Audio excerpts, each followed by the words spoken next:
মৌলভীবাজার ৪ আসনে জামায়াত ইসলামী মনোনীত এমপি প্রার্থী ও সিলেট মহানগর জামায়াতের joint secretary advocate Mohammad Abdur রব শুভেচ্ছা বিনিময় করেছেন উপজেলার কর্মরত সাংবাদিকদের সাথে। শুক্রবার দুপুরে প্রেসক্লাব মিলনায়তনে এই শুভেচ্ছা বিনিময় সভার আয়োজন করা হয়। কমলগঞ্জ প্রেস ক্লাবের সভাপতি আসহাবুজ্জামান শাওনের সভাপতিত্বে সাংবাদিকদের বিভিন্ন প্রশ্নের উত্তর দেন জামায়াত ইসলাম মনোনীত এমপি প্রার্থী অ্যাডভোকেট মোহাম্মদ আব্দুর রব। উপজেলা জামায়াতের সেক্রেটারি অ্যাডভোকেট মোহাম্মদ কামরুল ইসলামের পরিচালনায় মতবিনিময় সভায় বক্তব্য রাখেন উপজেলা জামায়াতের আমির অধ্যক্ষ মোহাম্মদ মাসুক মিয়া।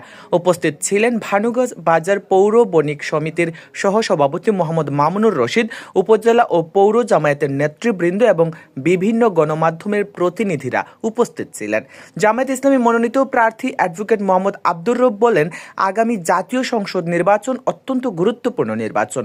সন্ত্রাস, চাঁদাবাজ, দুর্নীতিমুক্ত বাংলাদেশ গড়ে তুলতে সুশাসন নিশ্চিত করার অনেক বড় সুযোগ রয়েছে এই নির্বাচনে। সেই লক্ষ্যে সাংবাদিকদের সত্য ও সঠিক লেখনির মাধ্যমে অগ্রণী ভূমিকা রাখতে হবে।